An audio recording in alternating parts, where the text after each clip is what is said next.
ರತನ್ ಟಾಟಾ ಇವರು ಯಾವ ಒಂದು ಪವರ್ಫುಲ್ ವ್ಯಕ್ತಿ ಜೊತೆ ಹೋಗ್ತಾ ಇರಲಿಲ್ಲ. ನನಗೆ ಒಂದು ಪವರ್ಫುಲ್ ಚೇರ್ ಬೇಕು, ಪೇಪರ್ನಲ್ಲಿ ನಂದು ಹೆಸರು ಬರಬೇಕು, ನನ್ನ ಬಗ್ಗೆ ಬರೀಬೇಕು, ಈ ಥರ ಎಲ್ಲ ಯಾವತ್ತೂ ಇವರು ಹೋದವರಲ್ಲ. ಇವರು ನಾವಾಯಿತು, ನಮ್ಮ ಕೆಲಸ ಆಯಿತು, ಜನಕ್ಕೋಸ್ಕರ ಕೆಲಸ ಮಾಡಿದೆ ಅಂತಾನೆ ಯಾವಾಗಲೂ ಕೆಲಸ ಮಾಡ್ತಾಯಿದ್ರು. ಅದಕ್ಕೆ ಇವರು ನಮ್ಮ ಜೊತೆ ಇಲ್ಲ ಅಂದಾಗ ಇಡೀ ಮುಂಬೈ ಜನ ಅಷ್ಟೇ ಅಲ್ಲ, ಇಡೀ ದೇಶದ ಜನಕ್ಕೆ ಇದು ಭಾಳ ದುಃಖ ಬಂದಿದ್ದ ವಿಷಯ. ಇವರು ಬರೀ ಒಂದು ಬಿಸ್ನೆಸ್ ಮ್ಯಾನ್ ಅಷ್ಟೇ ಅಲ್ಲ, ಇವರು ಒಂದು ಭಾರತದ ರತ್ನ. 1947ನಲ್ಲಿ ನಮ್ಮ ದೇಶ ಇಂಡಿಪೆಂಡೆನ್ಸ್ ಡೇ ಸೆಲೆಬ್ರೇಟ್ ಮಾಡಬೇಕಾದ್ರೆ ರತನ್ ಟಾಟಾ ಅವ್ರ ತಂದೆ ತಾಯಿಗೆ ಡೈವರ್ಸ್ ಆಗುತ್ತೆ. ಇದು ಒಂದು ದೊಡ್ಡ ಸುದ್ದಿಯಾಗಿ ಹರಡುತ್ತೆ. ಇಲ್ಲಿ ಇಬ್ಬರು ಮಕ್ಕಳು ಅನಾಥರಾಗ್ತಾರೆ. ಯಾರು ಅಂದರೆ ರತನ್ ಟಾಟಾ ಮತ್ತು ಅವ್ರ ತಮ್ಮ ಜಿಮ್ಮಿ ನೋವೆಲ್ ಟಾಟಾ. ಸ್ಕೂಲ್ನಲ್ಲಿ ಫ್ರೆಂಡ್ಸ್ ಕೂಡ ನಗಾಡೋದಕ್ಕೆ ಸ್ಟಾರ್ಟ್ ಮಾಡ್ತಾರೆ, ತಂದೆ ತಾಯಿ ಇಬ್ಬರು ಎರಡನೇ ಮದುವೆ ಮಾಡ್ಕೊಳ್ತಿದ್ದಾರೆ ಅಂತ. ಆಗ ಇವರಿಗೆ ಆಸರೆಯಾಗಿ ಬಂದಿದ್ದು ಇವರ ತಂದೆ ಅಮ್ಮ ನವಾಜ್ ಭಾಯ್ ಟಾಟಾ. ಇವರು ರತನ್ ಟಾಟಾ ಅವ್ರಿಗೆ ಸ್ಕೂಲ್ಕಿಂತ ಜಾಸ್ತಿನೇ ಹೇಳ್ಕೊಡ್ತಾರೆ. ಯಾರ ಮುಂದೆನೂ ಕೈ ಚಾಚಬಾರ್ದು, ಯಾವತ್ತೂ ಕುಗ್ಗೋಗಬಾರ್ದು, ಮುಂದೆ ಏನೇ ಆದರೂ ನಾವು ನಾವಾಗಿರಬೇಕು ಅಂತ, ಜೀವನದಲ್ಲಿ ಗೆಲ್ಲಬೇಕು ಅಂತ ಒಂದು ಪಾಠ ಹೇಳ್ಕೊಡ್ತಾರೆ. ಇವರು 1955ನಲ್ಲಿ ಆರ್ಕಿಟೆಕ್ಚರ್ ಮಾಡಲಿಕ್ಕೆ ಕಾರ್ನೆಲ್ ಯೂನಿವರ್ಸಿಟಿ ನ್ಯೂಯಾರ್ಕ್ಗೆ ಹೋಗ್ತಾರೆ. ಮತ್ತು 1975ನಲ್ಲಿ ಹಾರ್ವರ್ಡ್ ಬಿಸ್ನೆಸ್ ಸ್ಕೂಲ್ನಿಂದ ಅಡ್ವಾನ್ಸ್ ಮ್ಯಾನೇಜ್ಮೆಂಟ್ ಪ್ರೋಗ್ರಾಮ್ ಮುಗಿಸ್ತಾರೆ. ಮತ್ತು ಅದಾದಮೇಲೆ ಲಾಸ್ ಏಂಜಲ್ಸ್ನಲ್ಲಿ ಒಂದು ಜಾಬ್ ಸ್ಟಾರ್ಟ್ ಮಾಡಿ ಸಿಂಪಲ್ಲಾಗಿ ಟಾಟಾ ಅನ್ನೋ ಸರ್ನೇಮ್ ಫ್ಯಾಮಿಲಿ ಇಲ್ದೇ ಬರೀ ರತನ್ ಅನ್ನೋ ಹೆಸರಿನಲ್ಲಿ ಜೀವನ ಮಾಡ್ತಾ ಇರ್ತಾರೆ. ಆಗ ಕ್ಯಾರೋಲಿನ್ ಅನ್ನೋ ಒಂದು ಹುಡುಗಿ ಪರಿಚಯ ಆಗುತ್ತೆ. ಪರಿಚಯ ಆಗಿ ಅದು ಮದುವೆ ತನಕ ಮಾತು ಮುಂದುವರಿಯುತ್ತೆ.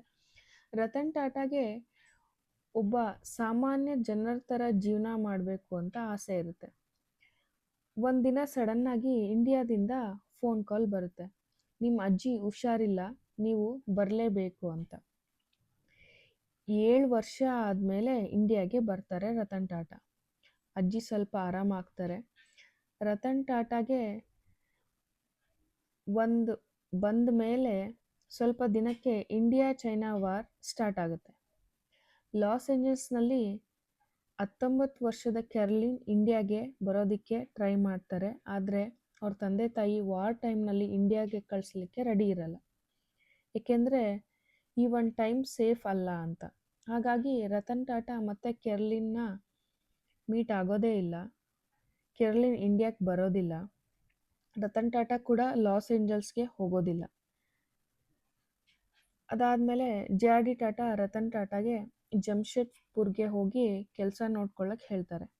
ರತನ್ ಟಾಟಾ ಕೆಲಸ ನೋಡ್ಕೊಳ್ಳೋದಲ್ದೇ ತಾವೇ ಸ್ವಂತವಾಗಿ ಕೈ ಹಾಕಿ ಪ್ರತಿಯೊಂದು ಕೆಲಸನೂ ನೋಡ್ಕೊಳ್ತಾ ಇರ್ತಾರೆ. ಇದನ್ನೆಲ್ಲ ಅವ್ರ ಅಜ್ಜಿಯವ್ರಿಗೆ ಹೇಳ್ಕೊಟ್ಟ ಒಂದು ಪಾಠ. 10 ವರ್ಷ ಆದಮೇಲೆ ರತನ್ ಟಾಟಾಗೆ ನೆಲ್ಕೋ ಕಂಪ್ನಿ ನೋಡ್ಕೊಳ್ಳೋಕ್ಕೆ ಕೊಡ್ತಾರೆ. ಈ ಕಂಪ್ನಿ ಮುಂಚೆನೇ ಲಾಸ್ನಲ್ಲಿರುತ್ತೆ. ಬರೀ ಮಾರ್ಕೆಟ್ನಲ್ಲಿ 2% ಶೇರ್ ಅಷ್ಟೇ ಇರುತ್ತೆ. ಲೈಸೆನ್ಸ್ ಕಳ್ಕೊಳ್ಳೋ ಸ್ಟೇಜಲ್ಲಿ ಇರುತ್ತೆ. ಇದನ್ನು ಯಾರೂ ಸರಿ ಮಾಡೋದಕ್ಕೆ ಮುಂದೆ ಬರೋದಿಲ್ಲ. ಆದರೆ ರತನ್ ಟಾಟಾ ತಮ್ಮ 10 ವರ್ಷದ ಪರಿಶ್ರಮದಿಂದ ಮಾರ್ಕೆಟ್ನಲ್ಲಿ ಇದನ್ನ 20%ಗೆ ತಗೊಂಡು ಹೋಗ್ತಾರೆ. ಅದಾದಮೇಲೆ ಮತ್ತೆ JRD ಟಾಟಾ ರತನ್ ಟಾಟಾ ಅವ್ರದ್ದು ಹಾರ್ಡ್ ವರ್ಕ್ನ ನೋಡ್ತಾ ಇರ್ತಾರೆ. ನೋಡಾದ್ಮೇಲೆ ತಮ್ಮ ಕಂಪ್ನಿಗೆ ಇವರು ಚೇರ್ಪರ್ಸನ್ ಆಗುವ ಎಲ್ಲ ಲಕ್ಷಣಗಳು ಇದ್ದಾವೆ ಅಂತ 1991ನಲ್ಲಿ ರತನ್ ಟಾಟಾಗೆ ಟಾಟಾ ಕಂಪ್ನಿ ಚೇರ್ಪರ್ಸನ್ ಆಗಿ ಮಾಡ್ತಾರೆ.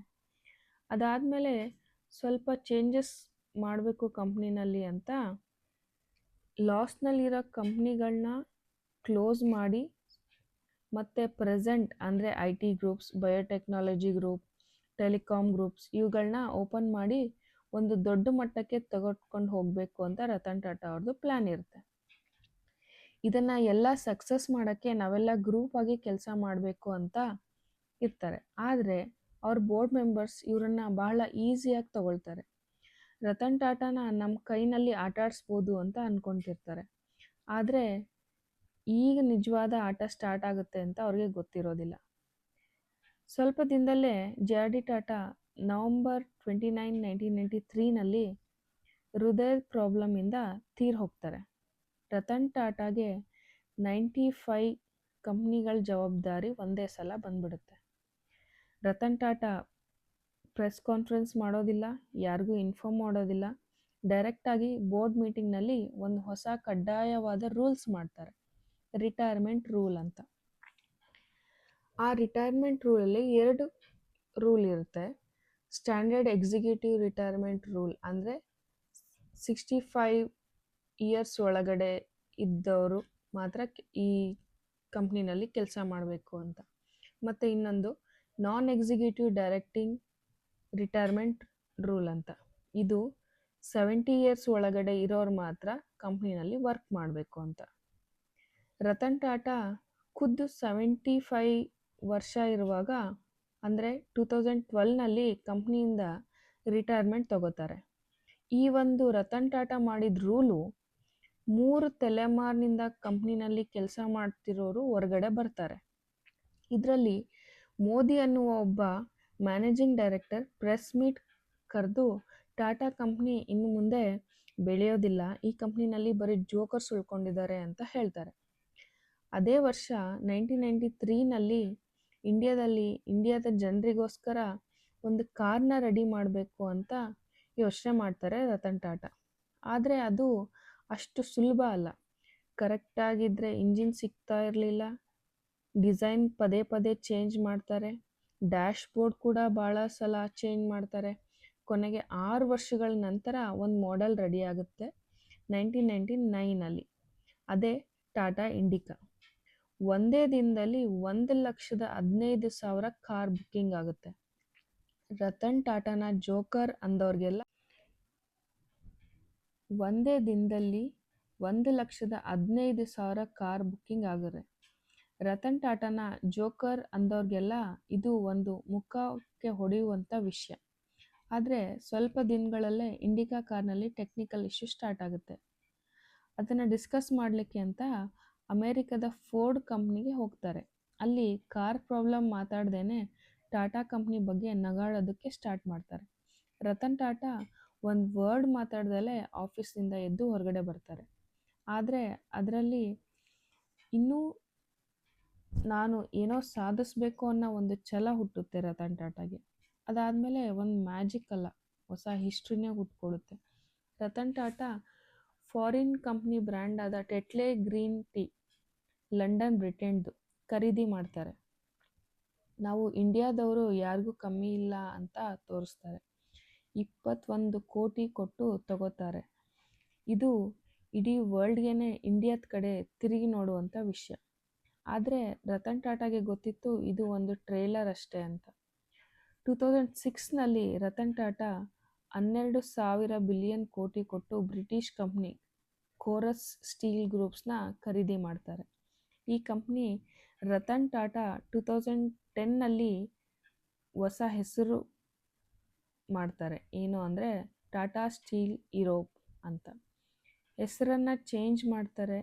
ನಮ್ಮ ದೇಶವನ್ನು ಆಳಿದ್ದವರಿಂದ ಅವರ ಒಂದು ಕಂಪ್ನಿ ನಮ್ಮ ದೇಶಕ್ಕೆ ಖರೀದಿ ಮಾಡೋದು ಒಂದು ಹೆಮ್ಮೆಯ ವಿಷಯ ಮತ್ತು ಗೌರವದ ವಿಷಯ ಕೂಡ. 2 ವರ್ಷ ಆದಮೇಲೆ ಫೋರ್ಡ್ ಕಂಪ್ನಿ ಕೂಡ ಒಂದು ಪ್ರಾಬ್ಲಮಲ್ಲಿ ಬರುತ್ತೆ. ಜಾಗ್ವಾರ್, ಲ್ಯಾಂಡ್ ರೋವರ್ ಇಂಥ 2 ಫಾರಿನ್ ಲಕ್ಸುರಿ ಕಂಪ್ನಿ ಬ್ರ್ಯಾಂಡ್ನ ಮಾರ್ಚ್ 26, 2008ನಲ್ಲಿ $2.3 ಬಿಲಿಯನ್ ಕೊಟ್ಟು ಖರೀದಿ ಮಾಡ್ತಾರೆ. ರತನ್ ಟಾಟಾ ಇವ್ರು ರಿವೆಂಜ್ ಅನ್ನುವ ಒಂದು ವರ್ಡ್ ಯೂಸ್ ಮಾಡ್ದೇ ಟಾಟಾ ಕಂಪ್ನಿನ ಮುಂದೆ ತರ್ತಾರೆ. 2003ನಲ್ಲಿ ಒಂದಿನ ಭಾಳ ಜೋರಾಗಿ ಮಳೆ ಬರ್ತಾ ಇರುತ್ತೆ. ರತನ್ ಟಾಟಾ ಹೈವೇನಲ್ಲಿ ಟ್ರಾವೆಲ್ ಮಾಡ್ತಾ ಇರ್ತಾರೆ. ಒಂದು ಫ್ಯಾಮಿಲಿ ಸ್ಕೂಟರ್ನಲ್ಲಿ ಮಳೆಯಲ್ಲಿ ನೆನ್ಕೊಂಡು ಹೋಗ್ತಾ ಇರ್ತಾರೆ. ಇದನ್ನು ನೋಡಿದ ರತನ್ ಟಾಟಾ ಇಂಡಿಯನ್ ಎಂಥ ಲೋವರ್ ಮಿಡಲ್ ಕ್ಲಾಸ್ ಜನ ಕೂಡ ಖರೀದಿ ಮಾಡುವಂಥ ಒಂದು ಕಾರ್ ರೆಡಿ ಮಾಡಬೇಕು ಅಂತ ಡಿಸೈಡ್ ಮಾಡ್ತಾರೆ. ಅದು 1,00,000 ಅಮೌಂಟ್ ಒಳಗಡೆನೇ ಇರಬೇಕು ಅಂತ ಡಿಸೈಡ್ ಮಾಡ್ತಾರೆ.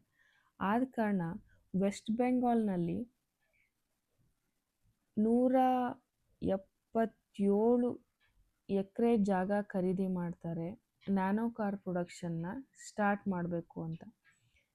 ಆಗ ಮಧ್ಯ ಪೊಲಿಟಿಕ್ಸ್ ಬರುತ್ತೆ. ಮಮತಾ ಬ್ಯಾನರ್ಜಿದು ರೈತರ ಪ್ರೊಟೆಸ್ಟ್ ಆಗುತ್ತೆ.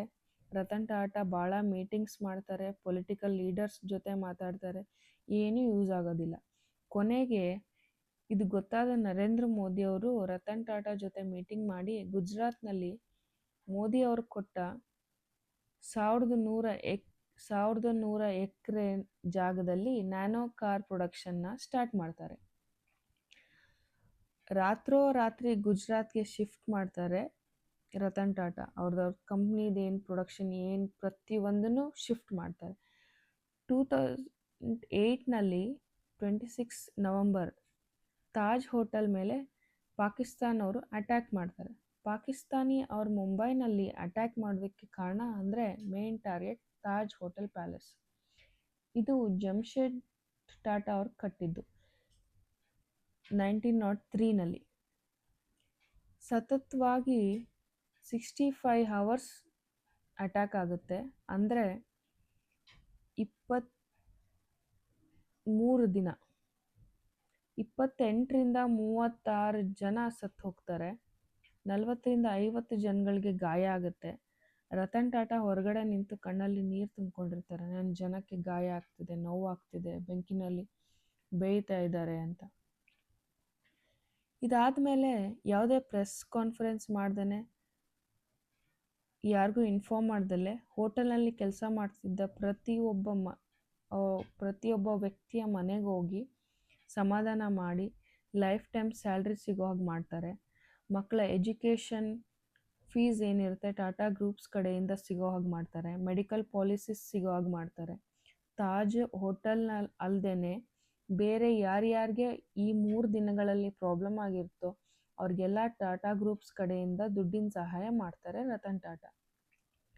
ಇದು ಆಗಿ ಮತ್ತೆ ಬರೀ 24 ದಿನದಲ್ಲಿ ಹೋಟೆಲ್ನ ರೆಡಿ ಮಾಡ್ತಾರೆ.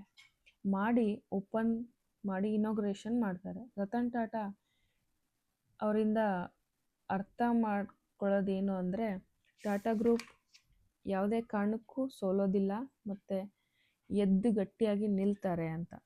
2012ನಲ್ಲಿ ರತನ್ ಟಾಟಾ ತಾವೇ ಮಾಡಿರೋ ರೂಲ್ಸ್ ಪ್ರಕಾರ ರಿಟೈರ್ಮೆಂಟ್ ತಗೋತಾರೆ. ನೆಕ್ಸ್ಟ್ ಸೈರಸ್ ಮಿಸ್ತ್ರಿ ಅನ್ನುವ ಚೇರ್ಪರ್ಸನ್ ಆಗಿ ಆಯ್ಕೆ ಮಾಡ್ತಾರೆ. ಎಲ್ಲರೂ ಅಂದ್ಕೊಳ್ತಾರೆ ಮತ್ತೆ ಹೊಸದಾಗಿ ಕಂಪ್ನಿ ಶುರು ಆಗುತ್ತೆ ಅಂತ. ಆದರೆ ಸೈರಸ್ ಮಿಸ್ತ್ರಿ 2016ನಲ್ಲಿ ಚೇರ್ಪರ್ಸನ್ ಚೇರ್ನಿಂದ ತೆಗಿತಾರೆ. ಯಾಕೆ ಅಂದರೆ ಸೈರಸ್ ತಪ್ಪಾದ ಬಿಸ್ನೆಸ್ ಪ್ರಾಕ್ಟೀಸಸ್ ಮತ್ತು ಇನ್ವೆಸ್ಟ್ಮೆಂಟ್ ಸ್ಟಾರ್ಟ್ ಮಾಡ್ತಾರೆ. ಕಂಪ್ನಿ ಲಾಸ್ ಆಗೋದಕ್ಕೆ ಸ್ಟಾರ್ಟ್ ಆಗುತ್ತೆ. 2021ನಲ್ಲಿ ರತನ್ ಟಾಟಾ ಮತ್ತೆ ವಾಪಸ್ ಬರ್ತಾರೆ. ಅದು ಕೂಡ ಸುಪ್ರೀಂ ಕೋರ್ಟ್ನಿಂದ ಅಪ್ರೂವಲ್ ತಗೊಂಡು ಬರ್ತಾರೆ. ಇದು ಭಾಳ ಸುಲಭ ಆಗಿರೋದಿಲ್ಲ. 2002ನಲ್ಲಿ ಸೈರಸ್ ಮಿಸ್ತ್ರಿ ಕಾರ್ ಆಕ್ಸಿಡೆಂಟ್ನಲ್ಲಿ ತೀರ್ ಹೋಗ್ತಾರೆ. ರತನ್ ಟಾಟಾ ಯಾವುದೇ ಮೀಟಿಂಗ್ ಪ್ರೆಸ್ ಕಾನ್ಫರೆನ್ಸ್ ಮಾಡೋದಿಲ್ಲ, ಸೈಲೆಂಟ್ ಆಗಿರ್ತಾರೆ. ರತನ್ ಟಾಟಾ ಲಕ್ಷಾಂತರ ಜನಕ್ಕೆ ಕೆಲಸ ಕೊಟ್ಟರು, ಮನೆ ಮಾಡಿಕೊಟ್ರು. ಆದರೆ ತಮಗೆ ಅಂತ ಏನೂ ಮಾಡ್ಕೊಳ್ಳಿಲ್ಲ. ಪ್ರೀತಿಸ್ತಾರೆ, ಆದರೆ ಒನ್ ಟೈಮಲ್ಲಿ ಹುಡುಗಿ ತಂದೆ ತಾಯಿ ಒಪ್ಪೋದಿಲ್ಲ. ಒನ್ ಟೈಮಲ್ಲಿ ಫ್ಯಾಮಿಲಿ ಪ್ರೆಷರ್ ಆಗುತ್ತೆ, ಫ್ಯಾಮಿಲಿ ಇಶ್ಯೂಸ್ ಆಗುತ್ತೆ. ಅವರು ಒಂದು ಇಂಟರ್ವ್ಯೂನಲ್ಲಿ ಹೇಳ್ತಾರೆ, ನನಗೂ ಮಕ್ಕಳು ವೈಫ್ ಬೇಕಿತ್ತು, ಬಟ್ ಟೈಮ್ ಆಗಲಿಲ್ಲ ಅಂತ. ಇವತ್ತು ನಾನು ಒಂಟಿಯಾಗಿದ್ದೇನೆ, ತುಂಬ ಬೇಜಾರಿದೆ ಅಂತ.